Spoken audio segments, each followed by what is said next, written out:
ہر شب جمعہ کی ایک ایسی نماز، کبھی بہت زیادہ جب مجمع اس ہال میں بیٹھ جاتا ہے، جیسے کہ بعض ایام اذا کی مجالس میں یا ماہ مبارک رمضان کے ایام اذا میں، تو انسان چاہتا ہے کہ تھوڑا سا اور کشادگی مل جائے، ذرا کھل کے بیٹھ جائے۔ یا اگر مثال میں آسان کر لوں، کل جمعے کی نماز خطبے کے دوران آپ مل کے بیٹھے ہوئے، آپ کو جگہ نہیں مل رہی اور آپ چاہتے ہیں ذرا سا اپنے بیٹھنے کے انداز کو آسان بنا لیں، تھوڑا سا پھیل کر بیٹھ جائیں، تو یہ کیا کیفیت ہے؟ انسان کے مزاج میں، انسان کی طبیعت میں یہ بات شامل ہے کہ انسان فشار کو برداشت نہیں کرتا۔ جب انسان انسانوں کے فشار کو برداشت نہیں کرتا تو انسان قبر کے فشار کو کیسے برداشت کرے گا؟ روایت کے اعتبار سے فشار قبر دو طرح سے ہوتا ہے، یا طول کے اعتبار سے یا عرض کے اعتبار سے، یا تو لمبائی میں ہے یا چوڑائی میں ہے۔ فشار میں اگر فشار ہے، اگر لمبائی میں ہو تو ایسا ہے کہ جیسے انسان کے سر کا جو مغز ہے، جو بھیجا ہے، وہ پیر کے ناخن سے نکل جائے،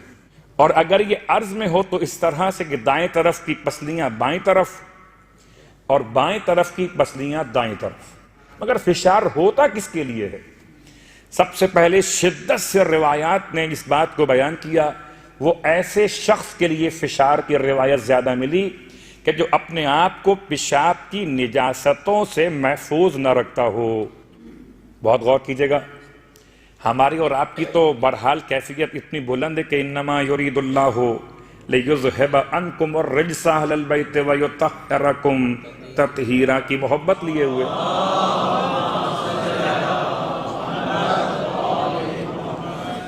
اگر کوئی انسان اپنے آپ کو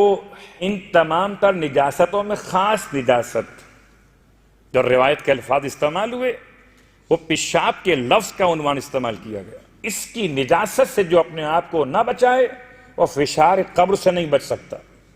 تو طہارت کیجئے،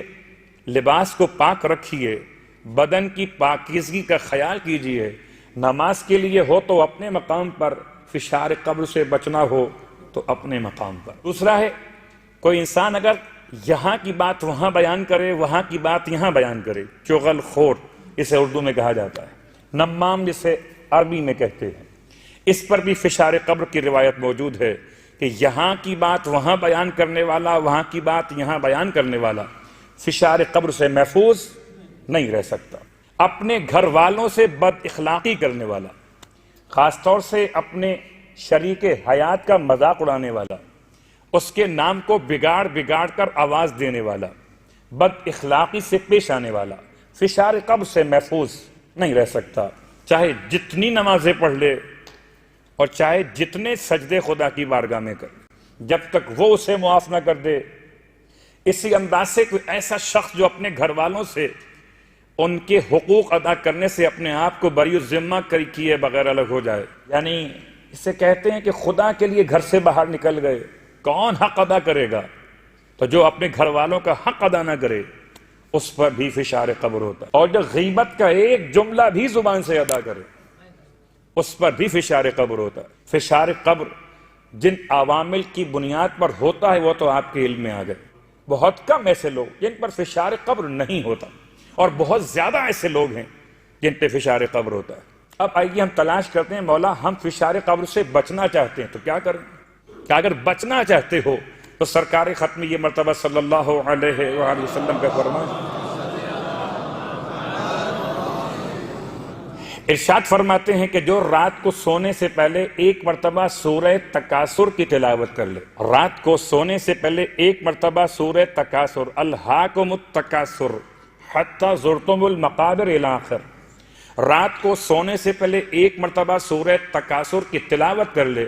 خدا اسے فتنت قبر سے بچا لیتا ہے، قبر کی آزمائشوں سے بچا لیتا ہے۔ اور اگر کوئی ہر شب جمعہ سورہ مبارکہ نساء کی تلاوت کرے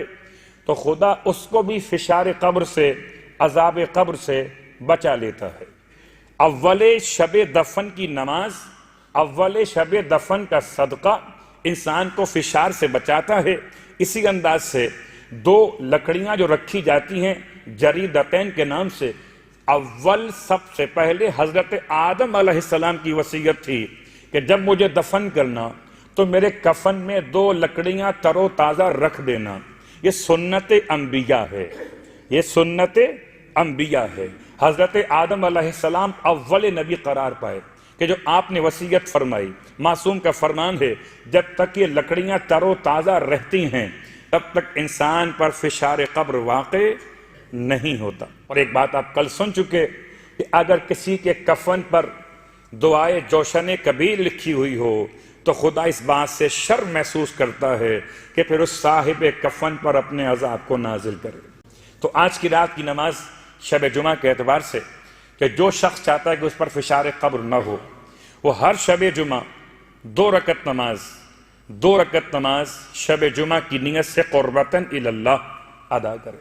اور ہر 2 رکعت میں الحمد کے بعد 15 مرتبہ سورہ زلزال یا سورہ زلزلہ یا سورہ اذا زلزلت الارض زلزالہا واخرجت الارض اثقالہا الی آخر 15 مرتبہ یہ سورہ مکمل تلاوت کرنا ہے، رکعت اول میں بھی رکعت دوم میں بھی۔ اس نماز کی برکت سے خداوند عالم انسان پر فشار قبر کو دور کر دیتا ہے اور آخرت کے ہولناک عذاب سے اسے محفوظ فرما دیتا ہے۔ تو جو چاہتا ہو اس نماز کی برکت کو، شب جمعہ ہے، ماہ مبارک رمضان کی، اور اس